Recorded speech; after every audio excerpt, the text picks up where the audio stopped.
Welcome back to Agranak Studios. I'm DM Wisdom. Today we're going to be taking a look at the Bode.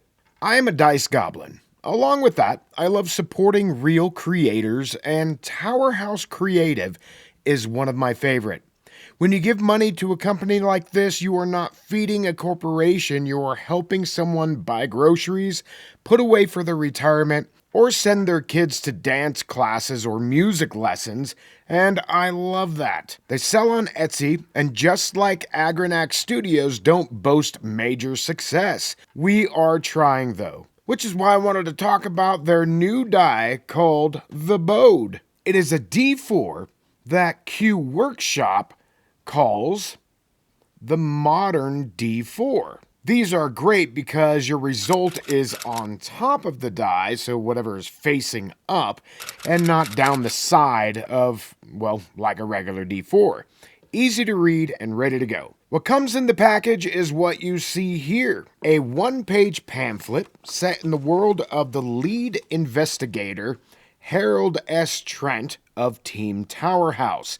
It's a fictional world, and they send these with, I believe, all of their dice. And in this, you see that they are unearthing these artifacts, which are the dice themselves, and it's a very nice touch, especially since we play in these fantasy games. Very cool. There's an awesome sticker that comes with these as well, and each one of their dice, or dice sets, come with these stickers, and it is an awesome touch, and I love that mirror reflective finish. Really brings me back to the 80s. So awesome. Next are the fold-out instructions of the Bode. Basically, in this instruction little pamphlet here, you have some really good DM advice, actually, at the end right here.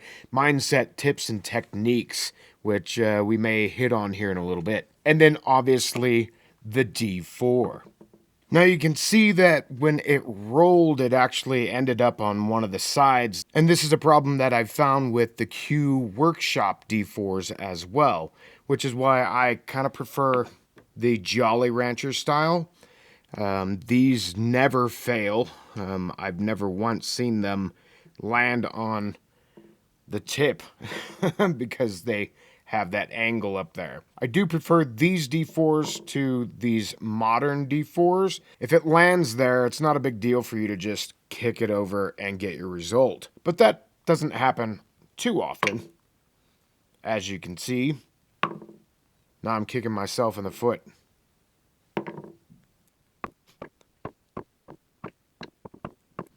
So out of the 10 times I rolled it, it did land on that side twice. So maybe something to think about going to the Jolly Rancher style.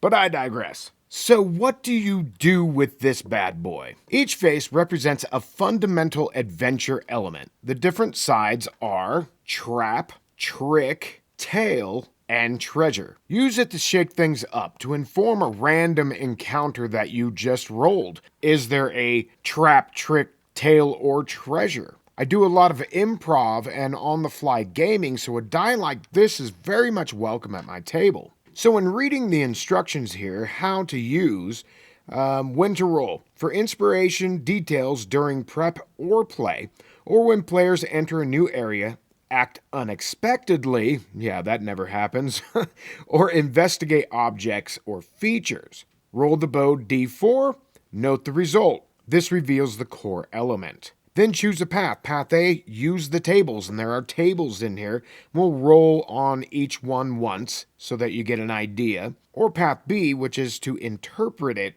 directly, just off the top of your head. Apply context. Ask, why is this here? Weave the result into the environment and situation. Add clues, especially for traps and tricks. Provide hints or signs for observant players to find, ensuring fair play. And then play it out. So let's roll on each one here. So it's a trick. Number 2. I'm going to go to that chart. And then it's got an additional D4 that you use to inform. And there's numbers on the die. So it is a trick. And then I get a 4. Physical interaction test. Requires pushing, pulling, lifting, forcing, breaking. Check. Strength or similar attribute or skill. So we have trap is next, and then we roll to get the result. A number 2. Serious threat. Well hidden or potentially debilitating, posing significant risk. Plain and simple. All right, a tail. Number 3. Use the chart again. Number 3, again. Item. Narrative. A non-treasure item with story significance. Quest items, key, ritual component, unique belonging, map fragment. Nice. I love how it gives some ideas about how you can use the results. Very useful. Then the last one is treasure. And let's inform that table. Number 2. A decent haul, a pouch or container with moderate coins.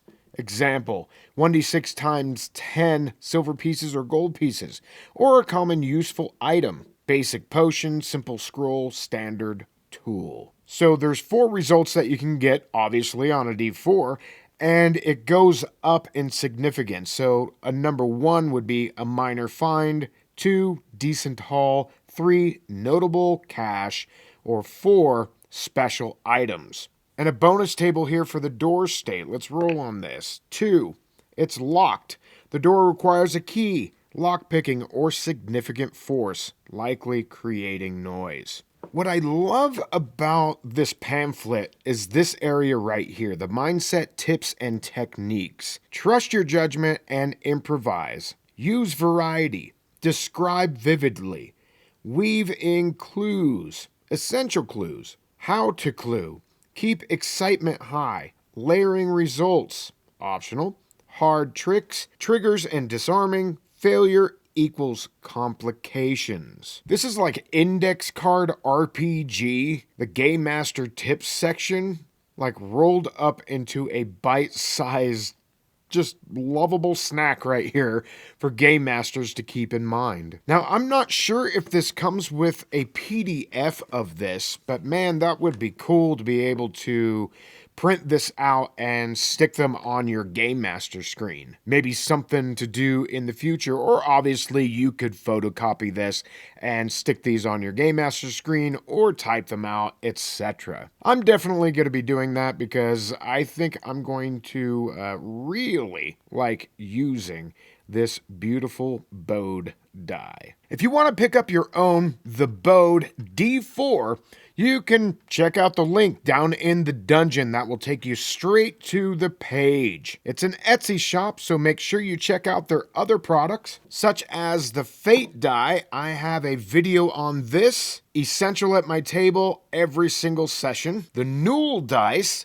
2d6 die set, that is great for on-the-fly NPCs. I've also got a review of that. And also the Dyadic D20, a pair of 2 for that old school feel. I'm going to be giving away this set to one of my newsletter subscribers, so make sure you sign up for that. I'll be picking the winner at the end of June 2025. All right, everyone. Thanks for stopping by Agranak Studios today, and we'll see you on the next one. Later!